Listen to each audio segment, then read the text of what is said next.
Okay ba ba kayong lahat dyan? Nag-i-enjoy ba? Nag-i-enjoy? Nag-i-enjoy? Alam nyo, lumipat na ako ng mga iba-ibang channel. 2, 5, 7. Pero nagsimula ako sa 7. Isang sidekick lang ako ni Randy Santiago dati. Sa lunch date. So after nun, siguro, gano'n naman ang buhay. Dadaan ka sa butas ng karayom, magsisimula ka sa mababa, step by step.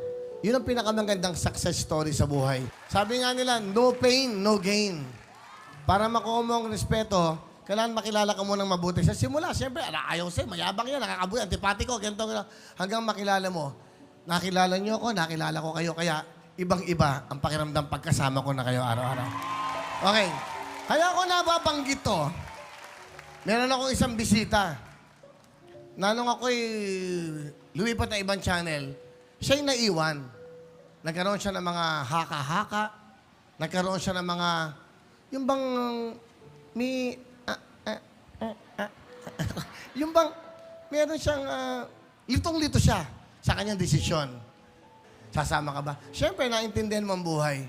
Pero ganun pa man, ang importante sa buhay, meron kang forgiveness in life. Laging bukas ang puso mo. Kung noon man na hindi siya sumama sa akin, laging nakabukas naman ang puso ko. Kahit kaninang gustong magkaroon ng magandang buhay. May bisita ako, eto. Isang mahirap na, isang gumagawa lang ng kape. Nagtitimpla ng kape sa mga artista. Hanggang nakakasama ko siya sa Wawawi. Eto po siya. Pasok!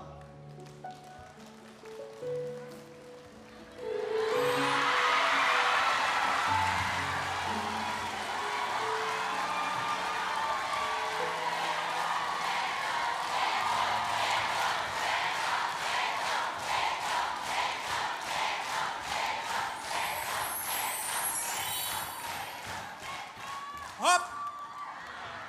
Grabe. Hello mga kapuso! Oh!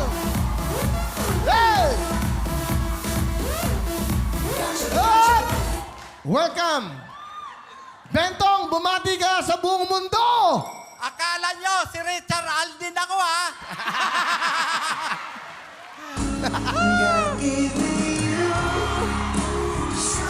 Sandali! Sino ba si Richard Alden?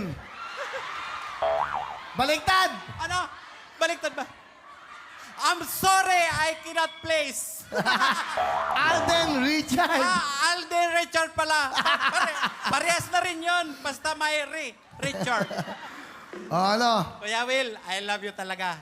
Alam mo, Kuya Will, sinundan talaga kita. Iba talaga ang puso mo. Lumipat na sa puso ko, kaya kapuso na. Ang batoy eh, no? Parang, Hindi, ano kuya, siya? napakabait mo talaga ang tao, kuya. Ne. Parang gusto ko nang umiyak, pero hindi ko gagawin. Kailangan tayo masaya! Iyak na,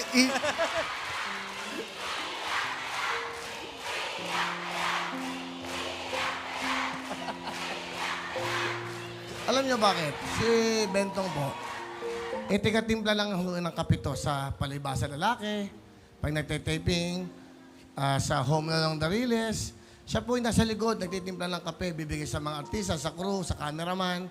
Yun po si Bentong. Kaya nakita ko siya, nung sa Wawawi sa ABS, sabi ko, ano ba ginagawa mo? Ay, tiga-timpla, alika dito. Siyempre, yung mga taong yan ang gusto kong bigyan ng tulong at bigyan ng pag-asa sa buhay. Di ba? Ayoko naman habang buhay, tiga-timpla na lang siya ng kape. Di ba? May mga anak siya. At saka si Bentong po, may sakit. Kaya, alam niyo, ang totoo niyan, tinawagan ako ni Direk Bobot Mortis. At sabi niya sa akin, Will, tulungan mo si Bentong, may sakit. Sabi ko, asas ba siya? Kaya kagabi, mga 12 midnight, tinawagan ko si Direk, asan si Bentong? Papuntahin mo sa studio, sa akin na siya. Kaya nandito na po si Bentong.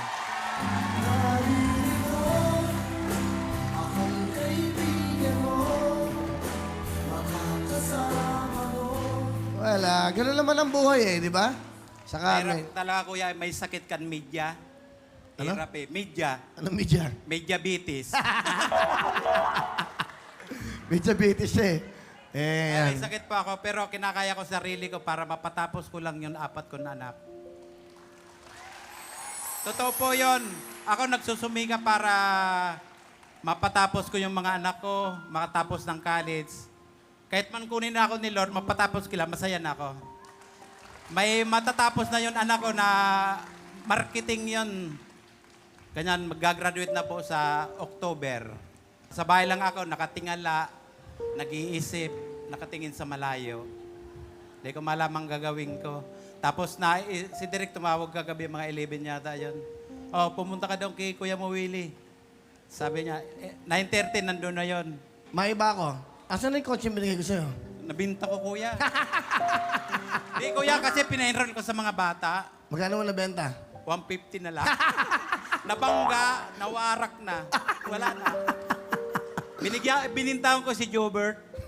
Jobert na yung komedyante. Ganon. Okay, pasalamatan mo si Mr. M. Mr.